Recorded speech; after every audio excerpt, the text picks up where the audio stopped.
You look at so many women who approach nutrition from a standpoint of trying to eat as little as possible. And not that it's wrong to have body composition goals, but those are not best achieved for overall long-term health by just not eating food. That could put you at a level where you're not even producing enough hormones to trigger ovulation.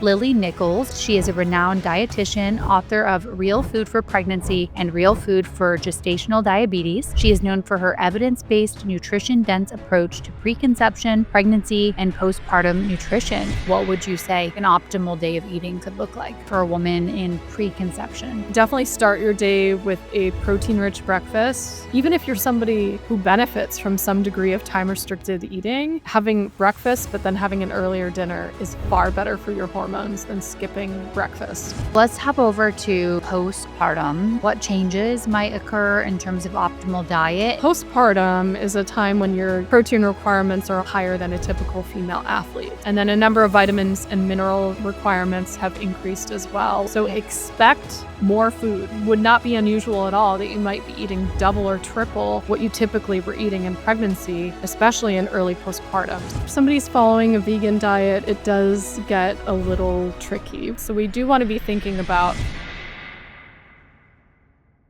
Well, today I am so excited to have Lily Nichols, RD, on the podcast. She is a renowned dietitian, author of Real Food for Pregnancy and Real Food for Gestational Diabetes. She is known for her evidence-based, nutrition-dense approach to preconception, pregnancy, and postpartum nutrition. Welcome to the show, Lily. Thanks for having me. Absolutely. I mean, this is uniquely exciting for me because I am wanting to have children, probably wanting to start to try in the next few months. I have some international speaking, and then I'm excited to have like a lot of downtime, to really like enjoy that process, have less stress. But I'm so excited to dive into all things preconception nutrition, pregnancy nutrition, myths that we maybe have been told or have heard. Um, so let's get into pre-pregnancy to start. So many women are probably just told to take a prenatal and that should cover their bases. But from your experience, what do you see are some of the biggest gaps that women are experiencing with like preconception nutrition, and how might we be able to remedy those? Well, I mean, you start looking at diet quality in America across the board, and it's kind of dismal. Quite a few women have deficiencies in micronutrients. It depends on which study you're reading, but there's some studies that say more than half of women have a deficiency in at least one micronutrient. I've seen another research paper said it's closer to over 90% of women. Wow. So from my perspective, I mean, in advance of pregnancy, we do want to be thinking about building up our nutrient stores, nourishing ourselves in a way that supports optimal hormone production, which then supports ovulation, which supports egg quality, which supports the integrity of the endometrium. Remember, the endometrium we build up each month and then expel during our monthly menstrual cycle. And that endometrium is the first home for the embryo to implant. And so you need that to be thick enough and healthy enough for implantation to work properly, right? So we do want to be thinking about whole body health in advance of conception. That holds true for the man as well, by the way. Yeah. But I think we need to be thinking about micronutrient intake, vitamins and minerals. We definitely need to be thinking about protein intake. I think you asked about gaps. I think one of the big gaps that many women have is in their intake of high quality protein, as well as the micronutrients that we tend to find in those foods. So nutrients like iron, zinc, vitamin B12, choline, vitamin A in the retinol form that we find in animal foods. These are some of the nutrients that I see most commonly lacking among women, and so we really need to be focusing on building robust health. I mean, you look at so many women who approach nutrition from a standpoint of just trying to eat as little as possible, or restrict, or try to maintain a really small, thin body frame. Um, and not that it's wrong to have body composition goals, but those are not best achieved for overall long-term health by just not eating food. I mean, that is a recipe for slowing down hormone production and interrupting ovulation, essentially. And that's something that we see quite a bit. Yeah, such an important point as it relates to body composition, and obviously everyone will vary, right? Like what their natural set point might be, I would assume. Um, what are your thoughts on, fat versus muscle mass as it relates to optimal preconception?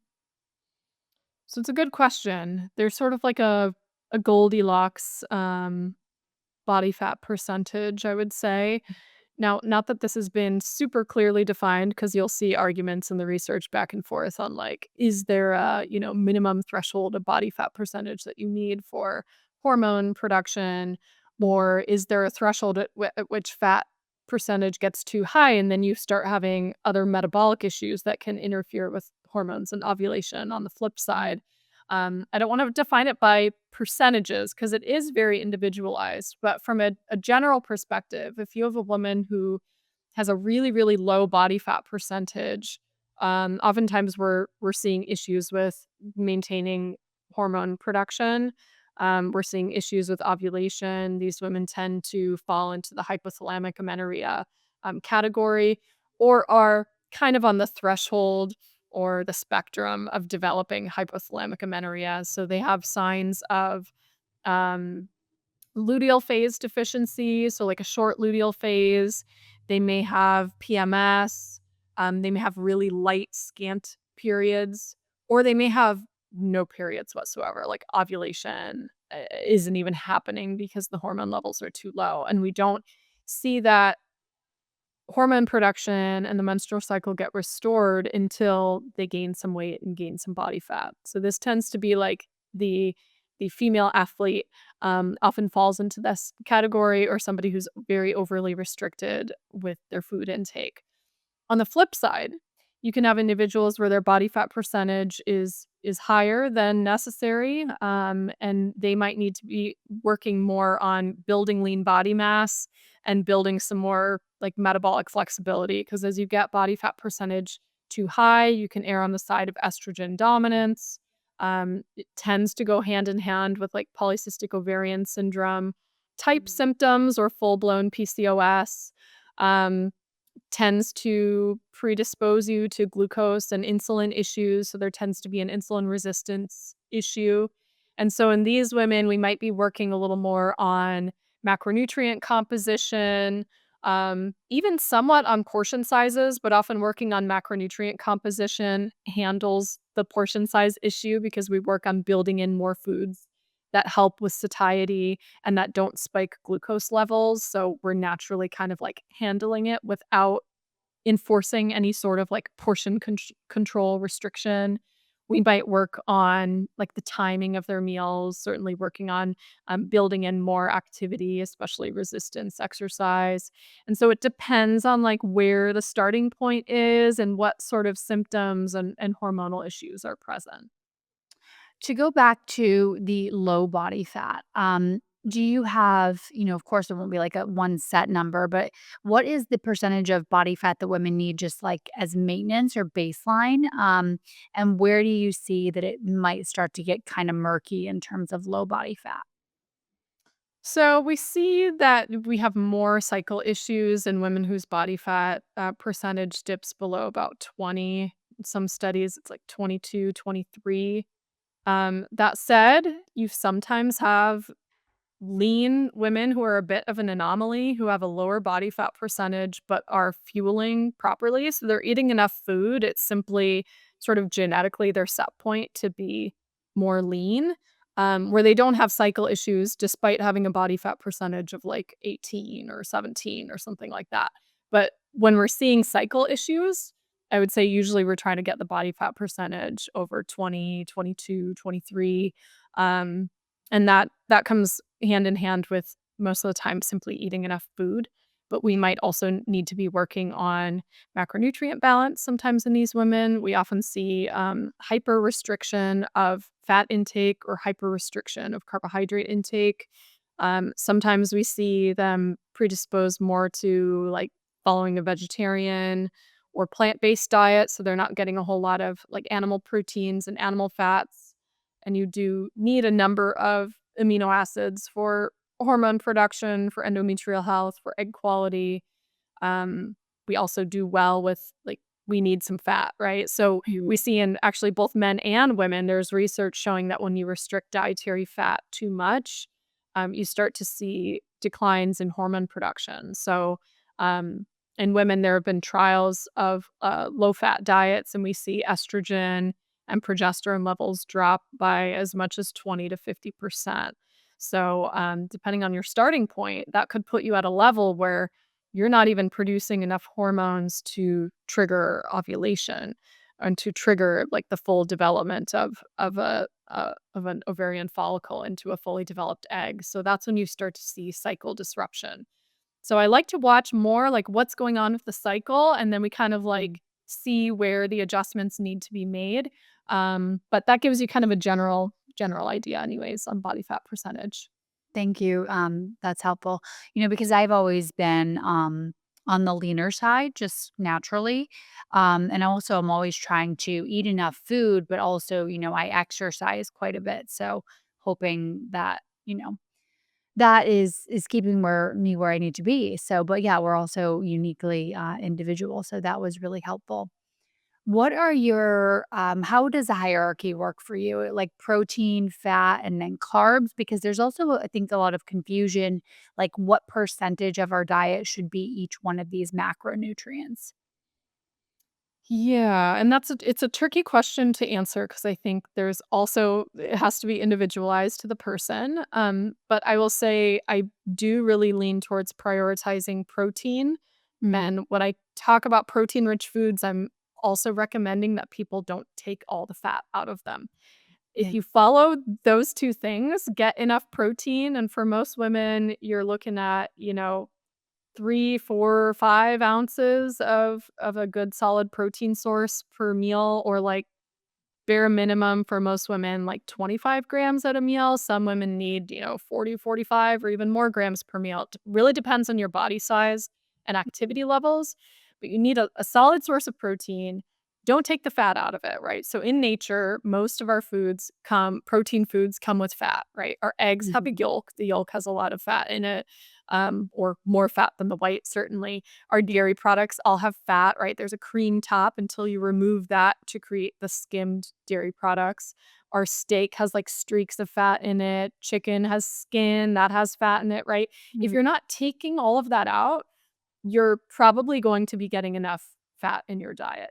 And then in addition to that, cooking with a little bit of fat too, right? Like cooking with some fat when you're roasting your vegetables, and when you cook your eggs, you add a little fat to the pan, right? Like that will kind of cover your bases there.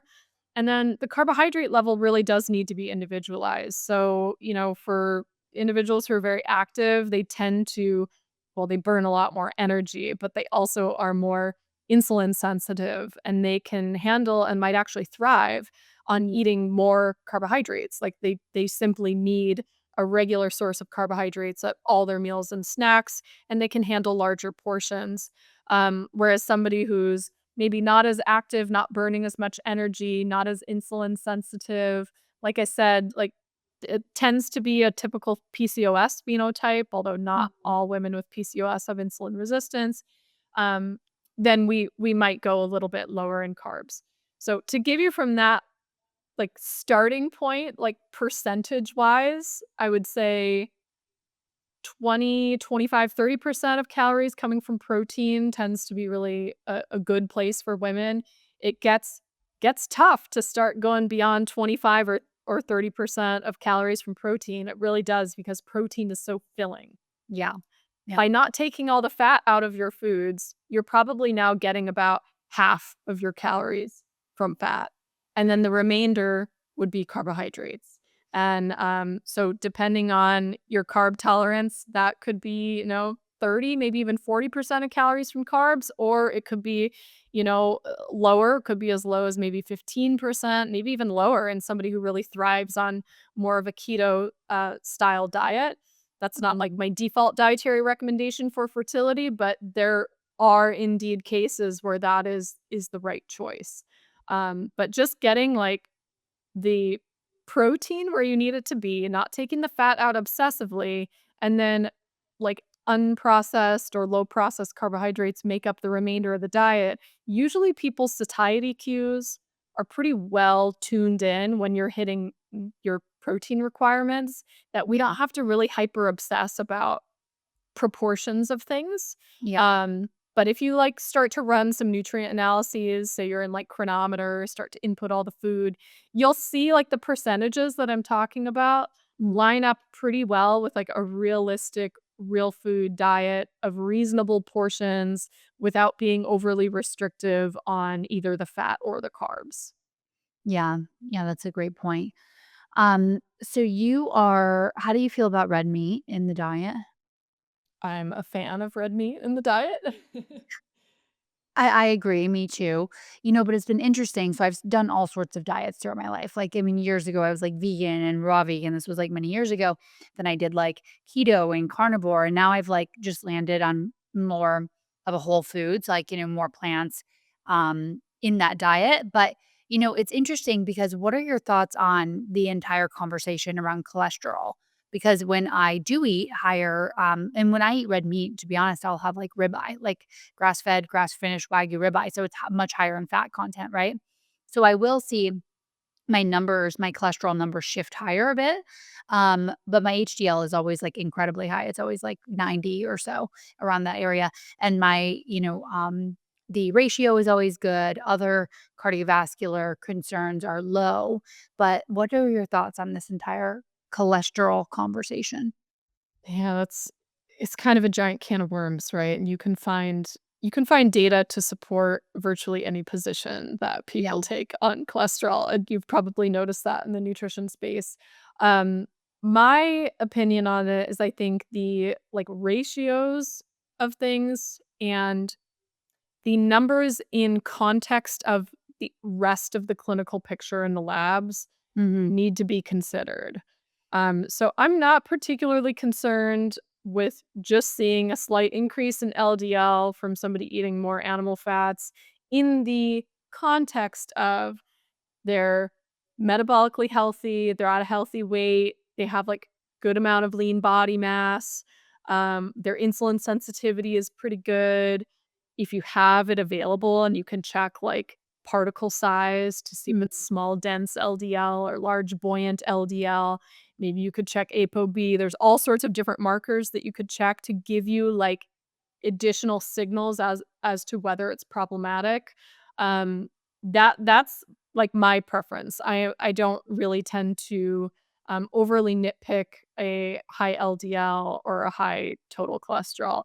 Now, I think there's exceptions to the rules, and we've seen this in some of, like, the keto carnivore space of some people being like, "Well, the numbers don't matter at all," and the levels are, like, quite ridiculously high, and we see really high ApoB.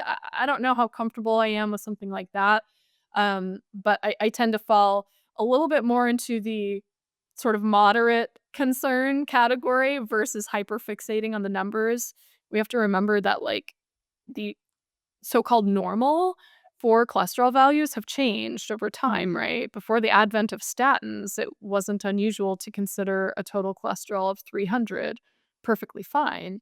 And then once we had medications developed that could lower them effectively, then we saw like the thresholds like come down. It was like, um, and we tend to see things like, mental health, longevity actually better in individuals who have higher cholesterol levels. So I don't know that it's really our physiological norm to have ridiculously low cholesterol levels, and there's been, some individuals like Nick Norwitz who have tested this out with himself being a lean individual following a generally keto diet. He did, like, his Oreo and statins test, if you Mhm. see that one, Yeah. right? So you could just swap around your macro ratios to drive cholesterol in one direction or another, depending on whether you're fasted or not, or fasted how long. That can like tweak your lipid values.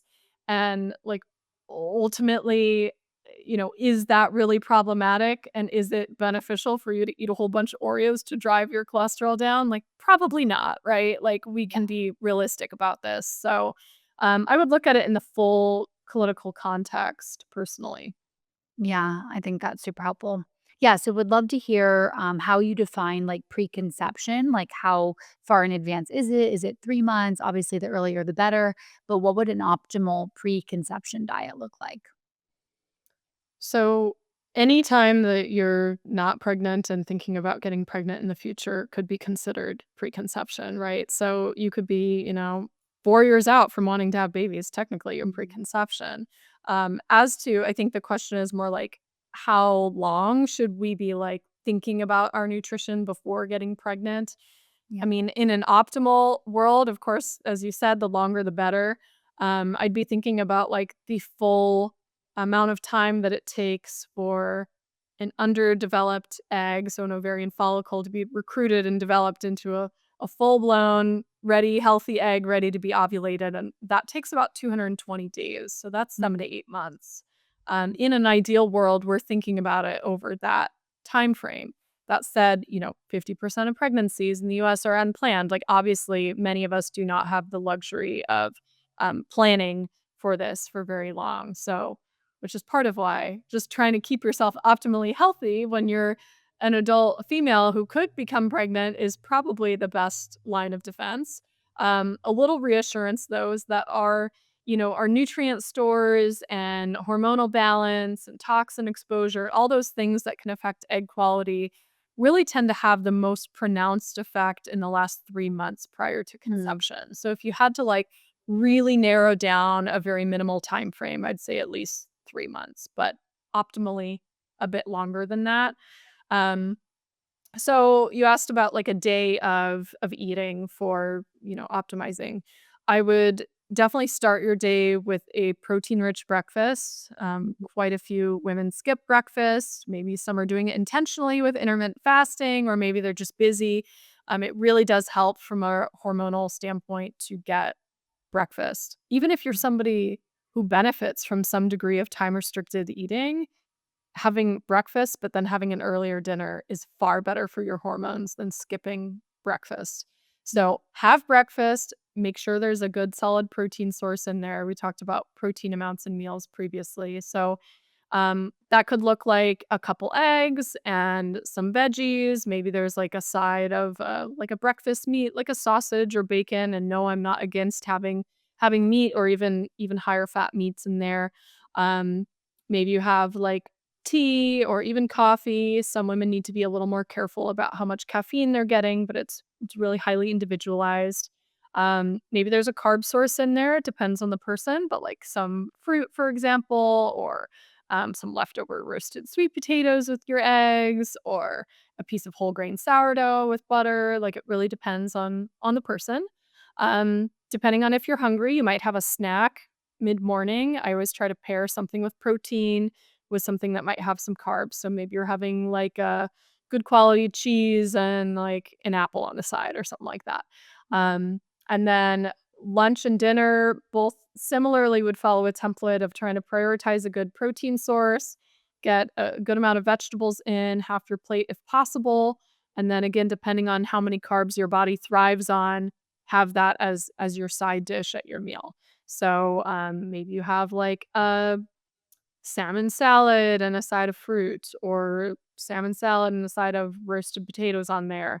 Maybe you have some goat cheese and some, like, pumpkin seeds on there, like, add some things for fun and flavor, and likewise for dinner, something similarly. So, as I mentioned, I'm a fan of red meat, so I think having a steak would be great, having, a meatloaf or even burgers would be perfectly fine. Whether you can handle the carbs and have, a bun on your burger, or just do it on like a bed of greens or lettuce wrapped, like that's up to the individual. But really prioritizing, the protein sources, fresh produce throughout the day, would be how I would approach it.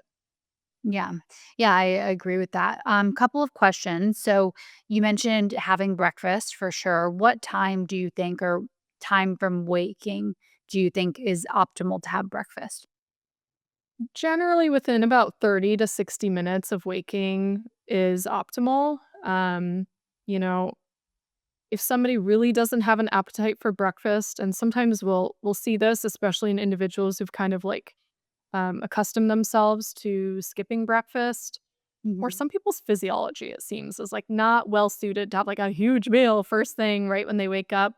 What I recommend is having a snack, within 30 to 60 minutes of waking, and then have, like, your full-on breakfast when your hunger cues kick on, and that might be a half an hour or an hour and a half after having that snack, but just trying to get a little fuel in the system tends to be really helpful to, like, dampen the cortisol surge that we get first thing in the morning. When especially for women, we're really sensitive to high cortisol, and it can kinda have downstream effects on disrupting our reproductive hormones. So just something small is more helpful than having nothing at all if you're the type who doesn't wake up with much of an appetite. And that may shift over time as your metabolism heals a little bit, and you may find that, "Oh, actually, I do have an appetite for a full meal at breakfast," you know? Yeah. How do you feel? So what I do is have like I call it a protein coffee, but I'll have like a little bit of coffee, maybe like 3/4 of a cup, put in a scoop of really high quality protein powder, a little bit of colostrum and a little bit of creatine because I am one of those individuals who don't wake up super hungry. What do you think about that? So I'll do that before my workout, then do my workout and then I'll have like a breakfast. So it depends on the individual and, like, what you're observing with your cycle. Everybody has a different tolerance to caffeine. Some women, like, really have very low tolerance to caffeine and Mhm. find with their cycle doesn't really optimize until caffeine is, like, off the table. Really? Other women can do, 2 cups in a day and they're still totally fine. So I'd watch what's happening in your cycle, like, is the luteal phase, a good 12 days or more? Is your, like, actual menstrual period, like, a sufficient amount of bleeding? Or do you have PMS? Is there pain with the cycle? Do you feel jittery or, like, exhausted before or after the coffee? Some women even, checking in on their blood sugar can be helpful. For some, it causes a distinct blood sugar spike. For others, it has virtually no effect. Mm. So I would touch base with what's going on there. Generally, I do like people to have, like, a little bit of something in addition to or before the coffee, beyond just, like, adding, protein to it. So maybe, like, a small handful of almonds or, an ounce or 2 of cheese or a hard-boiled egg or, like, something small. It Yeah. does seem to make a difference with how the caffeine is tolerated, but again, it's individual, and I know there's some people who just feel best doing a fasted workout. I will say from, like, the hypothalamic amenorrhea category of women, um, I do find that bringing in some food before or in addition to the coffee really does help with that. Somebody maybe who's not quite on the HA spectrum or isn't struggling with their cycle, maybe nothing needs to change at all. So I would just keep an open mind with it, and yeah, just observe. Yeah. Yeah, I'm definitely, interested. I've been very lucky with the normal, regular periods and no PMS symptoms, but I still want to, like, continue to optimize. So, yeah, I mean, for me, introducing any food prior or any, like, calories really prior to a workout has been new, so I'm taking, like, little baby steps towards that, but excited to Yeah. see, how I feel and, operate throughout the day. So I love your insight. Um, okay, question about sourdough bread. I have not gotten on the sourdough train because I have had this concern, and it might be completely not valid, so correct me, but that not all sourdoughs are kind of created equal, and I feel like um, there's this underlying potential, like fake sourdough. Is that a thing? What's your opinion on sourdough? How do we find sourdough that is actually made the right way and they're not just like slapping a marketing like claim on it? Yeah. So you can usually tell by the ingredient list. Okay. It should sourdough at its heart, and I do make homemade sourdough now. I'm on and off. I've made it over the years and then not made it and just only bought sourdough. I was grain-free and gluten-free for a while. I've, like you, gone all over the map with that. I'm at a place where I've been making sourdough pretty solidly for, like, 5 years now. But if you're buying it, usually sourdough's 3 ingredients, right? It's Mhm. some type of flour, water, salt. Okay. Sometimes on the label, they will put in sourdough starter. Sourdough starter is just flour and water. So, whether it's redundant and they have that 4th ingredient for the starter is up for, you'll just see on the label or not. Um, if you're at a bakery and, like, you can actually talk to them about how they make their sourdough, like, ask them questions. What goes in the sourdough? What ingredients? Do you add any additional yeast? If you see yeast on the Mhm. label, then it's not 100% sourdough. Doesn't necessarily mean the bread is bad, but they're not relying entirely on sourdough fermentation for the bread to rise. So they may be using it as like a cheater. You certainly don't have to ferment it as long if you're adding rapid acting yeast to it. So the ingredient list will usually give it away. Mhm. The sour flavor should be coming from the sourdough fermentation. If it's not, then they're going to add different acids to it, maybe lactic acid, malic acid, acetic acid. I'm not even sure of all the possible acids they could add, but they will be adding acidic ingredients to fake the sourdough flavor. So, like a lot of the grocery store sourdough bread, I'm talking just like a regular run of the mill grocery store, Yeah. not a health food store. When it says sourdough, it's not really sourdough. Like it has a million ingredients, and it's just a yeasted bread where they've added uh, you know, acidic ingredients to make it taste sour. Got it. So that would be kind of like your telltale sign. And yeah, a lot of people do actually really well with sourdough. I'm one of those people. I do think that sometimes people will take it to the oh, well, sourdough is good for me, and then maybe they've been restricting their food intake or their carb intake for so long that they kinda go hog wild on it, and maybe if it's a brand new food for you, like, you could probably expect that for a little bit of time, and it'll even out over time, but, I still do think we need to acknowledge, like, it is a source of carbohydrates, Mm. and people's physiology responds to that differently. I'm fortunate in that when I've, like, tested my blood sugar or worn a CGM, a piece of sourdough in the context of a meal that also has protein and fat and other things, like, it's not a blood sugar spike for me the way that some other carbs are, so I do great with it. My digestion does great with it, even though I don't do great with, unfermented wheat products like store-bought pizza doesn't sit well with me, but is fine. Like, I'm lucky that I'm in that category, but Mhm. there are some individuals where it still does kind of upset their stomach, or it still does cause a blood sugar spike, or just maybe the portions of it are a little more than necessary. So, doesn't give you a free pass to eat like a loaf of bread a day, but I think it's fantastic if your body does well with it. Like it's a great food source. And I personally like it. Good. Well, I've definitely been contemplating incorporating it into my diet, so I'm glad that you are on board with that. So I want to move towards pregnancy. So let's say you've consumed a really healthy diet, things are going well, you get pregnant.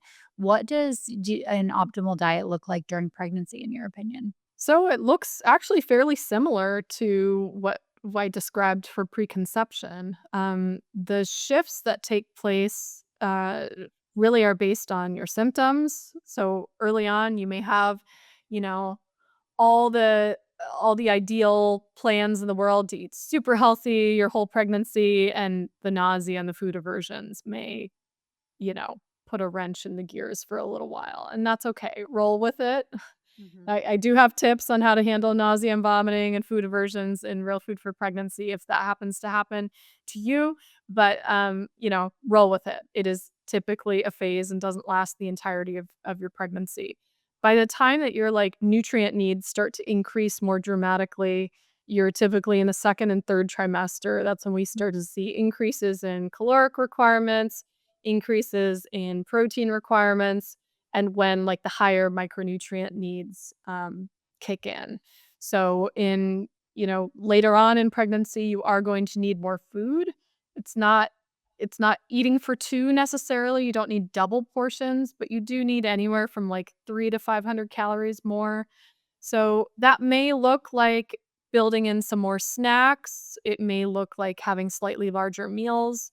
I will say for most pregnant women, like, the further along that you get, your belly is also growing and your uterus and baby are starting to push up against your digestive organs, which can make it hard to eat larger portions.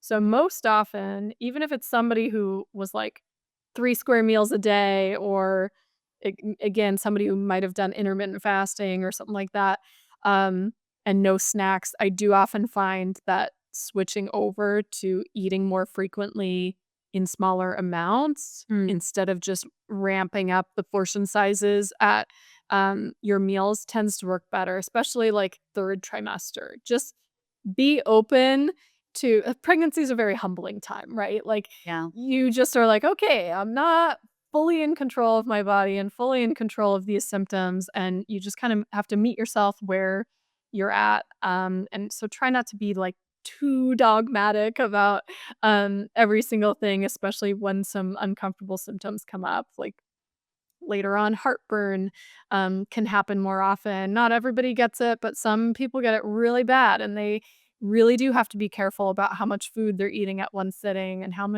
much liquids they're consuming with that meal rather than between meals and Mhm. how close they're eating to bedtime and, so just be open to, making some shifts if you're not feeling good.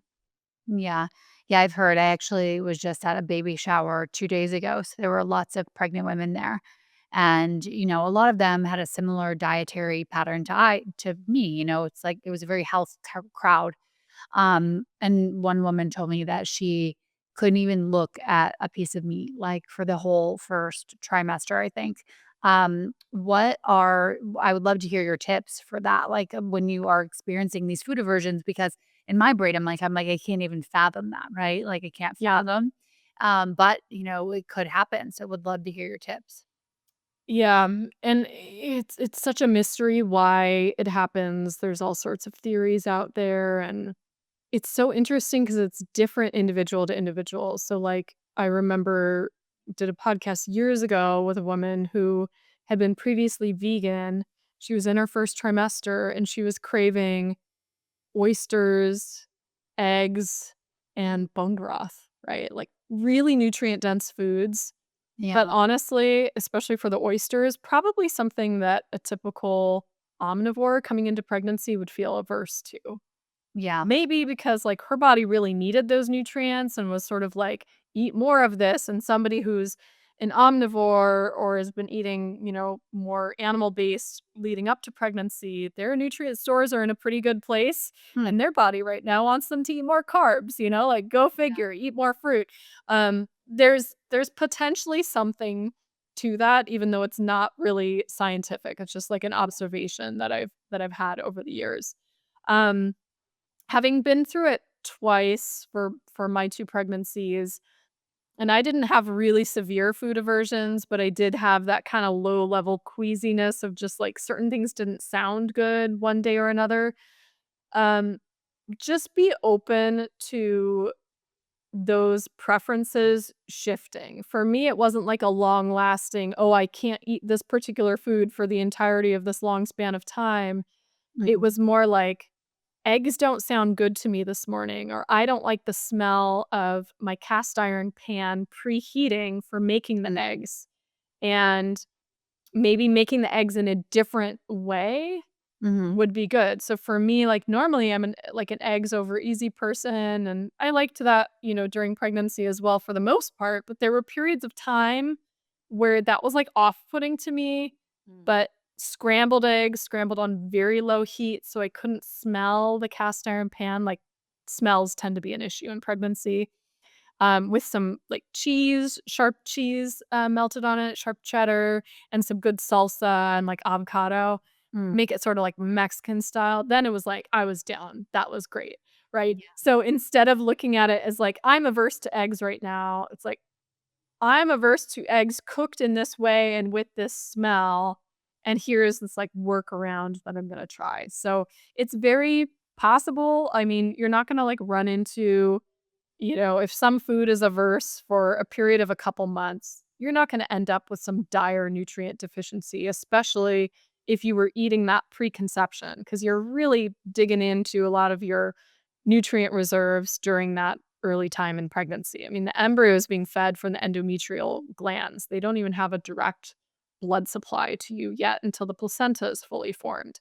Mm. So, like, you're really working from stored nutrients.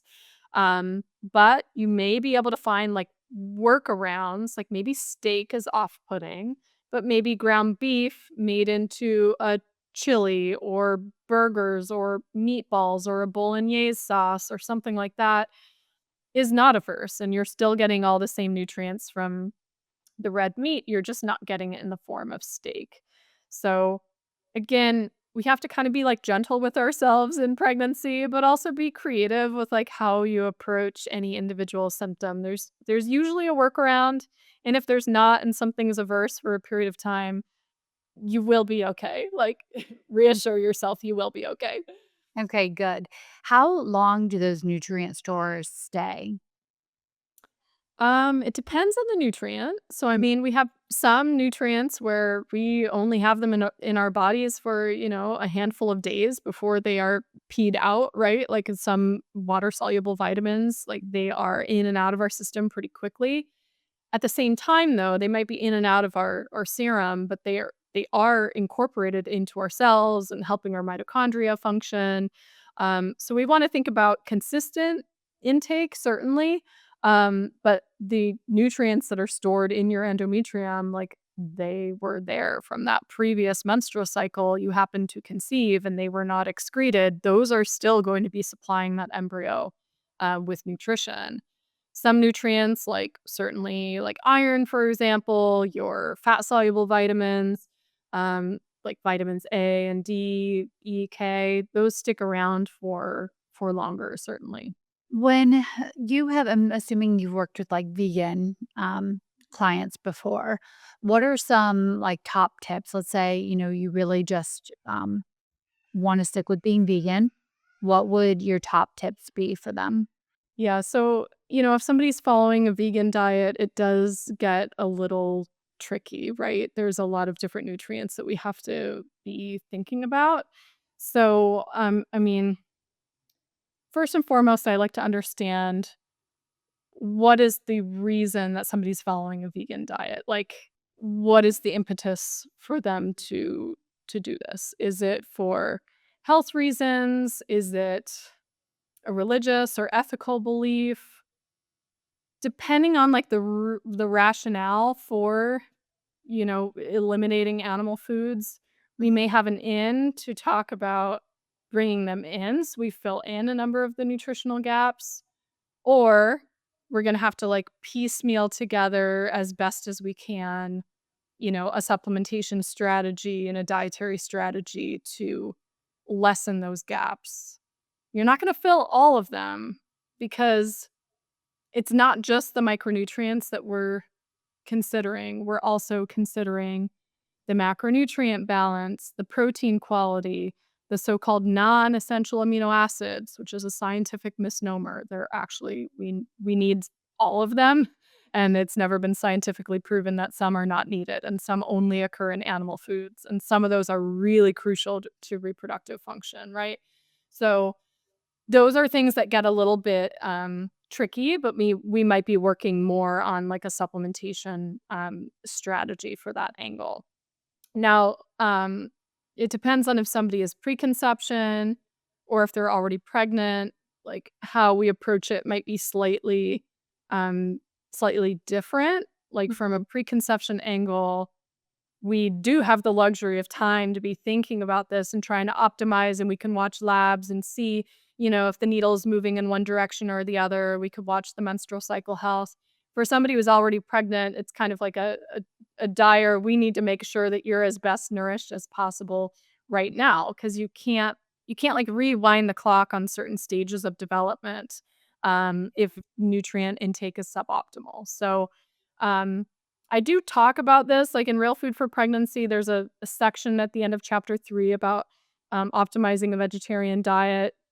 In my other book, Real Food for Fertility, we actually decided to put in a whole chapter on vegetarian diets, and that one goes beyond just, the micronutrients and trying to optimize your protein intake, but we're getting really specific on considerations for macronutrient balance, the risks for undereating. Oftentimes, vegetarian and vegan women are undereating, whether intentionally or accidentally, which has its own carryover effects.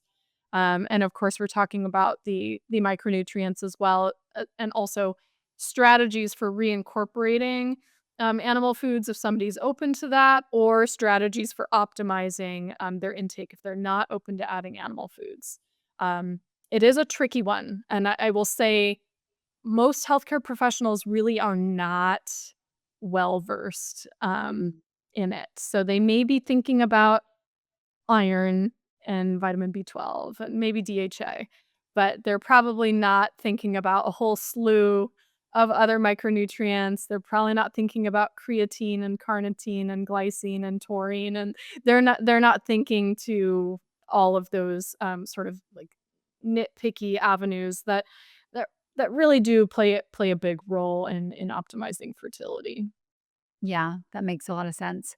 Um, what is your opinion on like omega supplementation? Do you bump that up a bunch or where do you stand on that? I do recommend omega supplementation, like both preconception and during pregnancy, in somebody who's not getting enough from their diet. So it is possible to get enough omega 3s, EPA, and DHA from food if you're eating, 12 to 16 ounces or so of high omega 3 seafood each week. That is that's not the norm, though. That may be the norm if you live in, coastal and a fishing community. You may be hitting that. The average American woman is only eating about 3 ounces of fish per week. Mm, And so they're not getting anywhere close to enough DHA and EPA. So I do see supplementation helpful in vast majority of cases. Um, a fish oil, krill oil, potentially a cod liver oil, like any animal-based source of EPA and DHA could be fine. You'll have to factor in some of the extra vitamins in cod liver oil if you go that route. Um, and then if somebody's, vegetarian or vegan and not willing to have any animal products, an algae-based DHA would definitely be necessary.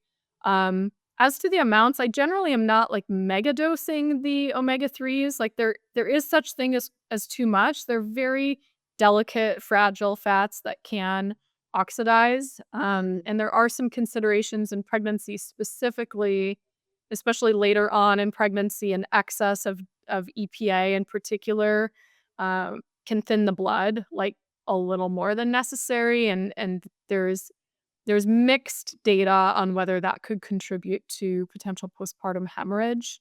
mm, Um, but usually, like, at least, 3 to 500 milligrams of DHA, alongside some EPA is usually where I fall, and again, there's scenarios where you might supplement more, um, but there also could be some scenarios where you might dial back the supplementation, towards the end in somebody who's predisposed.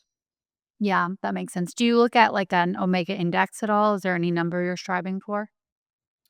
In terms of, like, lab work, Mhm.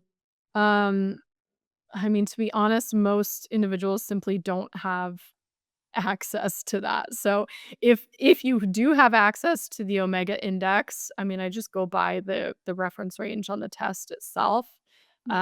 Most individuals are not hitting the mark on that, as you've probably seen if you've reviewed a bunch of functional lab work.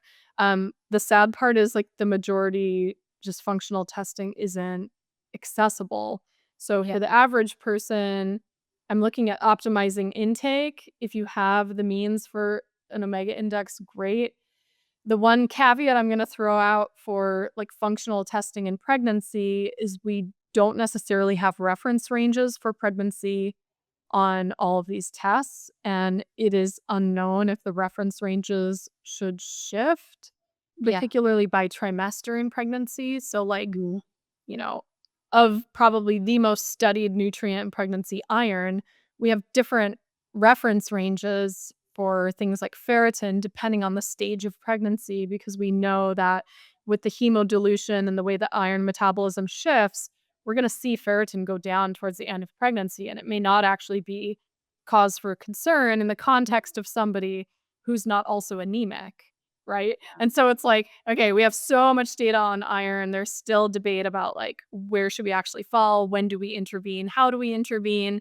And then when it gets to something like testing omega-3 status, I just don't know that we have the data in pregnancy specifically to call out where we should be concerned based on the omega index. So just a little caution for all the functional testers out there. Yeah. Yeah, no, that's a good point. I mean, I aim to keep my omega index in general, like non-pregnancy, around 8 or more. There seems to be some longevity data that could be helpful. So, yeah, I was just curious, your thoughts on that.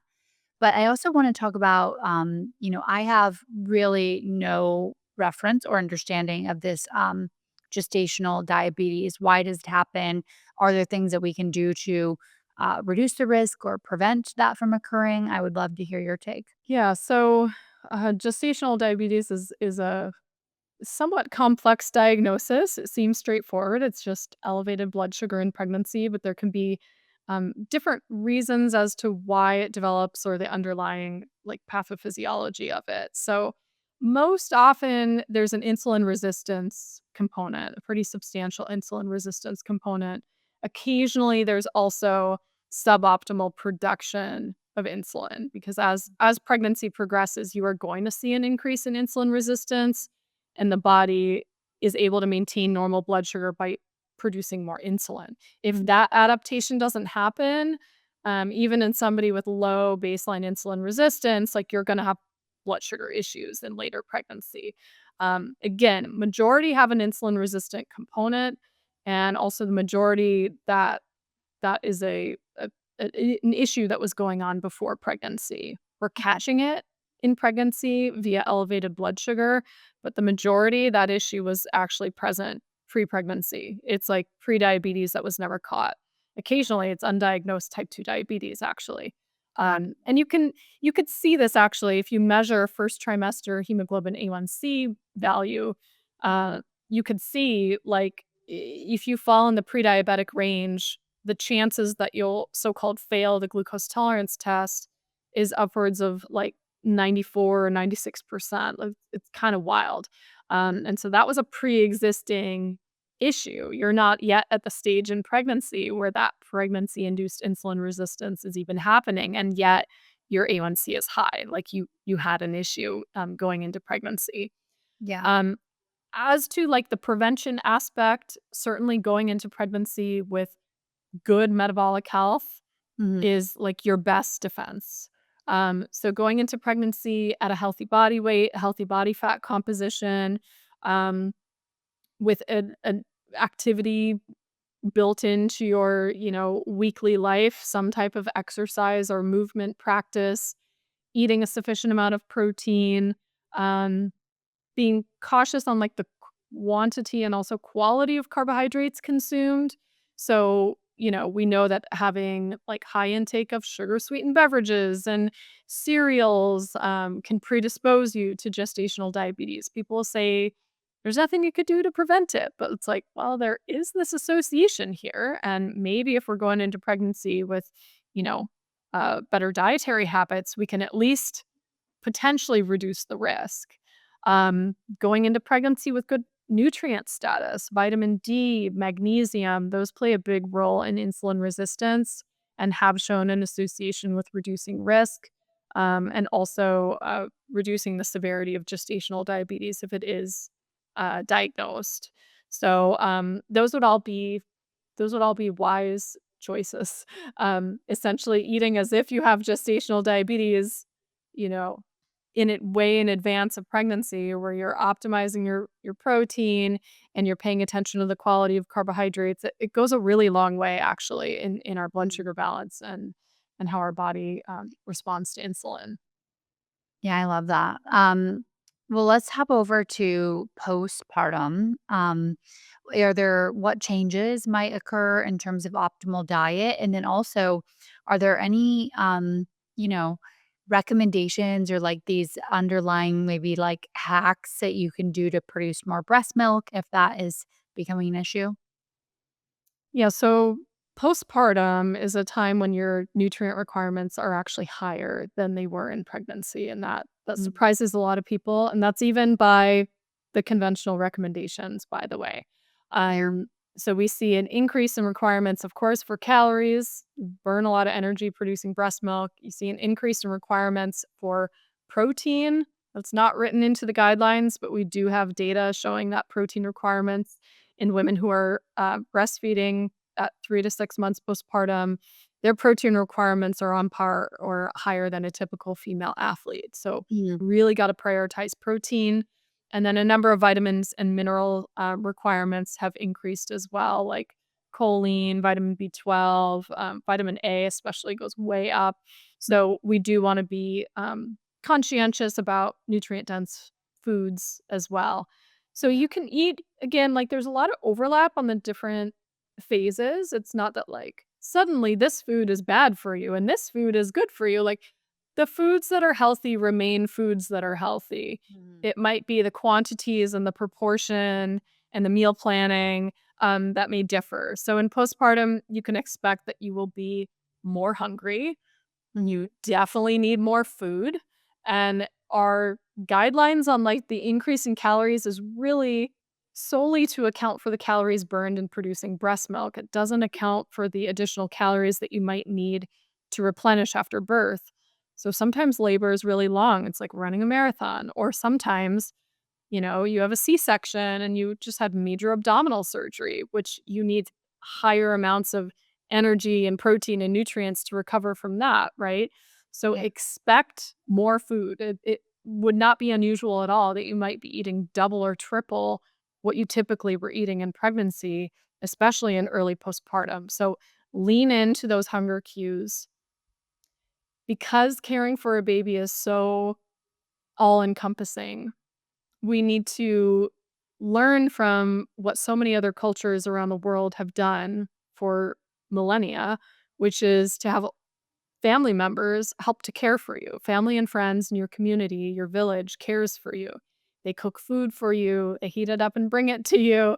They basically help you find a way to rest and recover and stay nourished when they're handling the housework and the cooking and the cleaning and the all that stuff. You really need a good amount of downtime, which is why, so many of these postpartum practices, you've probably heard about the first 40 days.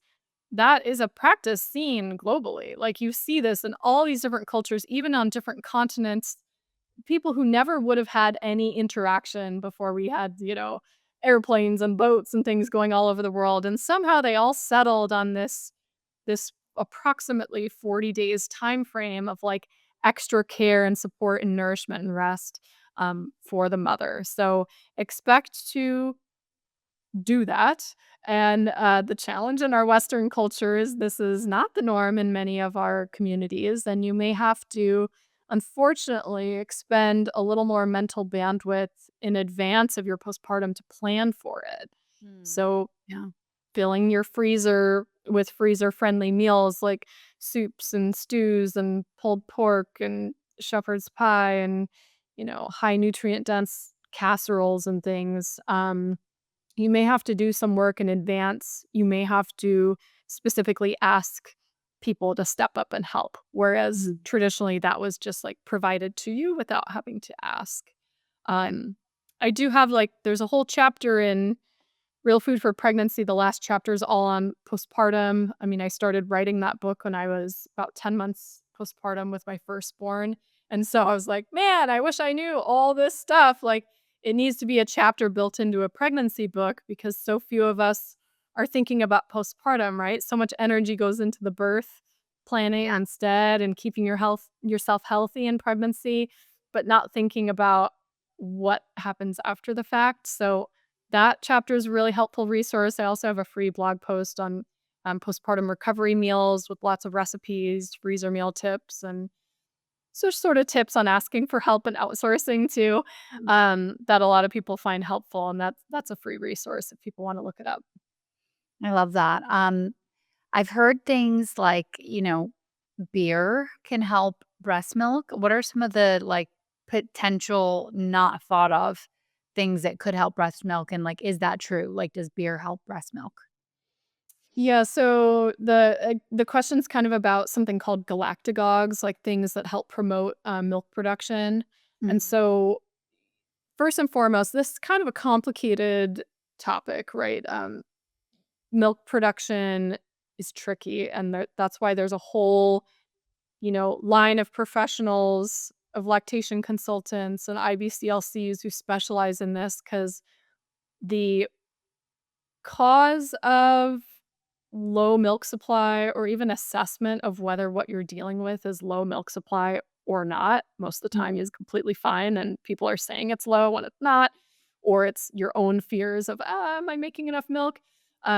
That really is like the domain of lactation consultants. So I'll say that first and foremost because sometimes it has nothing to do with what you're eating or whether or not you're consuming galactagogues and has everything to do with baby's latch, how often they have access to the breast. Is there like a tongue tie, lip tie, buccal tie, oral restriction that's playing a role?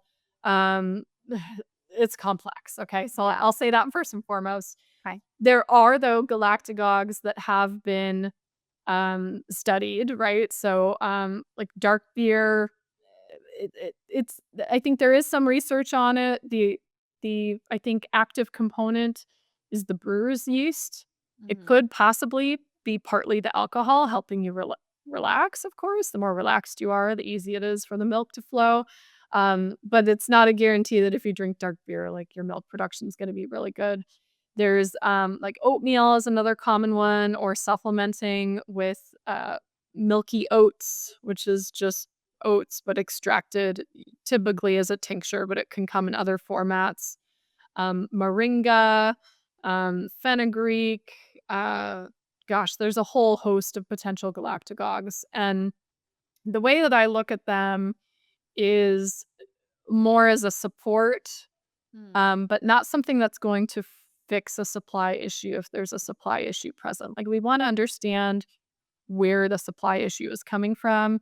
And if you've worked with a lactation consultant and have optimized the latch and gotten everything where it needs to be, and you are nourishing yourself with enough food and fluids and electrolyte rich beverages, that's a big one that helps with Mhm. supply.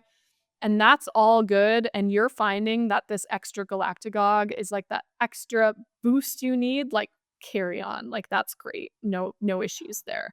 But if you haven't explored all the other avenues, I just caution you to look at galactagogues as the solution because there may be something else that you haven't thought about, um, going on. Um, yeah. Well, thank you so much for your time and all of your knowledge. I've really enjoyed this interview, and I think it's gonna be really helpful to women. Where can people find you? Yeah, well, thanks for having me, first of all. You can find me on my website, lilynicholsrdn.com. You can find my books on there. There's a books tab that'll link out to Real Food for Fertility, Real Food for Pregnancy, and Real Food for Gestational Diabetes. I have a blog up there. I think I mentioned a couple articles. There's hundreds up there. There's no paywall, so use the search function and find what you're looking for. Definitely look up that postpartum recovery meals post. That's a popular one. You can also find me on social media at Lily Nichols RDN. I tend to be most active on Instagram. And for any practitioners listening, I do also help to train and mentor practitioners in prenatal and postpartum nutrition via the Institute for Prenatal Nutrition. So if that's of interest, that's all linked out on my website. I love that. Well, thank you so much again for being here, and we'll make sure to include all your links in the show notes. Thank you.